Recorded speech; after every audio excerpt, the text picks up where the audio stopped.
everyone, it's Katie and Penny. Welcome to Pocket Coaching and welcome to December. So guys, I was thinking about what we talked about in coaching last week, and actually one of my clients brought up something which I think is the perfect thing to continue this conversation. What do you actually do when you disagree with your healthcare advice or your professional medical opinion? What do you do when you're in the room and you now know that you have permission to disagree when you're feeling not at ease with a piece of advice or a recommendation, when you think, oh, do you know what, I just don't have the confidence that that's the right thing, it just feels wrong. And now you know that you're able to say that, and you say, oh, do you know what, I'm not sure I agree with that. How do you move forward from that moment to still be able to get a result, rather than letting that disagreement, that difference of opinion, become a roadblock for you guys as you're continuing to deal with a health issue? So it's a really tricky situation to be in. And I think most people can probably resonate with that, whether it's for their pets or for themselves. Something just not sitting right or just not feeling good about the plan. It takes courage as well to take that stance, to actually vocalize that concern. You may not even be sure that you know where to go with it yet. It's not like you've got plan B worked out perfectly, but you just know that plan A suggestion isn't sitting right. And so congratulations, first of all, for having the confidence to know that you're allowed to say no, and that you're allowed to say, hang on a minute, can we go a little bit deeper into that before I kind of, grant you permission? So how do we navigate moving past a roadblock like that? Because sometimes, okay, let's be truthful here, I have met some doctors and some vets that are absolutely phenomenal, but I've also met a few that have like pretty mountainous egos, and if you try and tell them that you disagree with them, they can be pretty offended. So how do we continue going forward? So I think it's important for you guys to know what your actual rights are, first of all. I've heard some horror stories in the past where people have been requesting the medical information about their pets, saying, can I please see my records? Can I please get a copy of that report? Can I please see the pathology printout?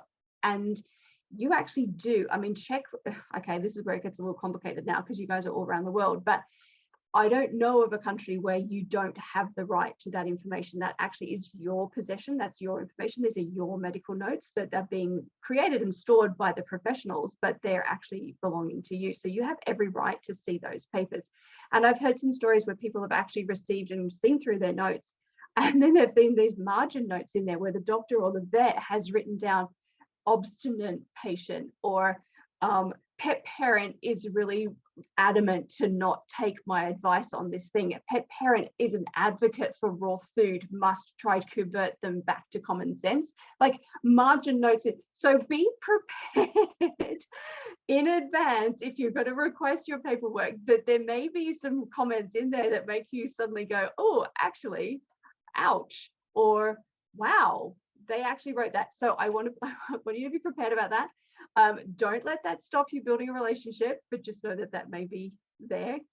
One thing like along those lines on the human side, I don't know if this happens on the pet side, but it's pretty common when I ask for people's medical record, like when I'm working with them one-on-one, I ask for their medical records and I say, oh, you didn't tell me that you have X condition. And they'll say, what? I was diagnosed with that? And I'll say, well, this is your medical record. And they'll say, I was literally never told. Wow. Yeah. Wow, that's bad. I didn't One know person, that. it was like a literal congenital like malformation in their body that like affected their hormones and they had no idea. For other people, it's, pre-diabetes, but it's like literal diagnoses that they've never even been told. So yes, that's a whole nother thing, but like when you get medical records, be prepared. Yeah, I feel like there's another conversation right there with that. Yeah. But okay, let's keep moving forward on this one. But you do have the right to ask for those papers, and you do have the right to take them home with you and to make copies of them and to give them back. And these are yours to use. So just know that. Moving forward as well, how do you get past these when there's a difference of opinion? You can ask for a second opinion.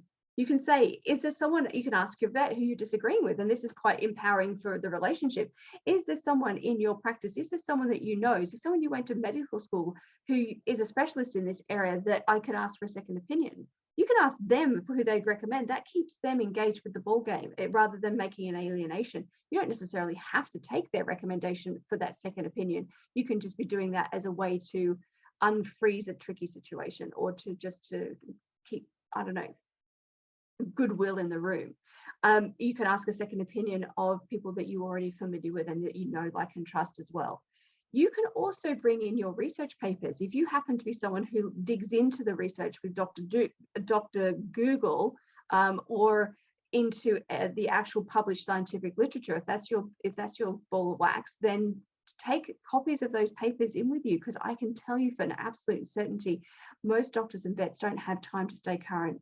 They literally don't. And if they do, they probably haven't read the paper that you've read. Thousands of papers get published. You cannot possibly keep up with reading all of them. If you've got a paper with relevant information that you think could be a real game changer, most of the time, vets love the fact that you brought something in. They know how to read those papers. They're well versed in that academic tone and those terminologies and everything else. It's easy for them to read that compared to what it is for us to read that. But then you're empowering them with some knowledge that could really help them become a better professional. They love that. They want to be the best they possibly can be, but they can't keep up with all of the changes. So you bringing that research paper in is a fantastic way to keep that relationship warm and to have a conversation about a different point of view. Also, you can know your red lines. So you know whether you think something is appropriate or not. And you say, do you know what? I know that I don't need to have an annual vaccination. I know it's really wise to take a titer test regularly just to keep checking that that's okay. But my red line is no to another vaccination top up if my titer test is showing that the antibody levels are there. That's a red line. You know that going in advance, which means that when a moment comes up, a situation comes up where the vet says, oh, and look at the time, it's just about time for your next annual vaccination. You can politely say, thank you for offering that. Thank you for reminding. Thank you for being on top of these things and noticing that. However, this is my point of view and feeling about that. You've got a red line, you know it. You don't have to even have a discussion about it. It's just you stating your position. And also finally as well, you can ask questions. You can dig into it. Sometimes vets and doctors can talk in languages that we don't understand because they're great big long words. There's Latin terminology in there, there's whatever. And you can say, do you know what? I didn't really catch that. Can you put that to me in layman's terms? Or if you do understand it all, because you're such a next level pet parent, you can ask further questions. Does that have a contraindication with this type of herbal remedy that I'm wanting to use? Do you see where I'm going with that? Ask plenty of questions to dig in. Then you might find that your head and your heart are starting to align and you're happy to move forward. Or you might say, do you know what? I'm going to take the week to think about it and get a second opinion, and we'll make a decision there. But every one of those strategies is a game plan for being able to continue to move forward rather than letting your disagreement or of a difference of opinion actually stop your progress.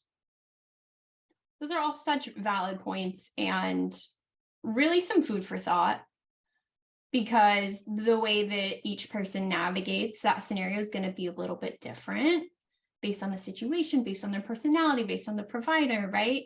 So hopefully we've given you some things to think about and things to consider. And this is so relevant for both the pet side and the human side.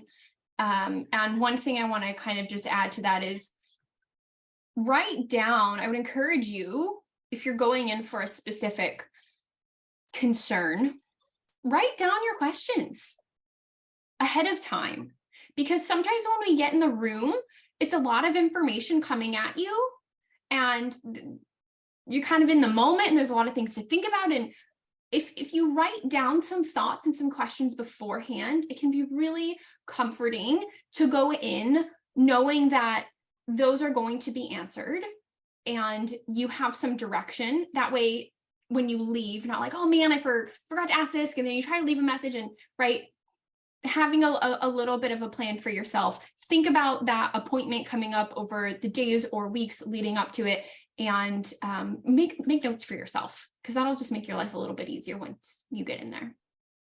And just finally on that note, you can actually take pen and paper in with you as well and note things down if you need to remember stuff. Don't You feel can like you have actually to try and ask them. commit. Sorry, I got excited. You can actually ask them if you can record it. I do this all the time. I think, is it okay if I record this conversation? Because sometimes I will go in with my partner for my health or my pet's health or whatever it is, and we literally come out with two different ideas of what the person said. Like, this has happened multiple times for Peanut. And I'm like, I just started asking her, do you mind if I record this? And she's always like, oh my gosh, yes, 100%. And that's super, super helpful for me. So yes, pen and paper, recording, all of the things. Please ask permission. Yeah, ask permission. Don't go in there with a secret tape recorder. That's not fair. It's probably also not legal. So don't do that. Always ask permission. But that's a great way to be able to refer back to that information, especially if these are big decisions that you have to make. And hopefully they're not. Hopefully, you're just needing little checkups and things. But, if it is going to be a big thing, you want to be equipped. You want to be able to go in knowing that you can be confident that the session that you're about to have is going to empower you and help move your pet forward into healing. So I know that that's a big topic. Clients have asked me this before, and I've certainly been in this situation as well. So I'm pretty confident that there's someone in your life who also needs to hear this. So today I'm just going to ask you, who is the friend in your life who needs to hear this? And just forward this email to them. Just forward it, just send it with love. Hopefully this will bless you today. Just write anything you need to do, but share it with them so that they can get this pocket coaching as well and feel like more equipped to be a confident pet health advocate or even for themselves. All right, well, that's it for today, everyone. I hope you have a wonderful start to your week, and we will talk to you soon.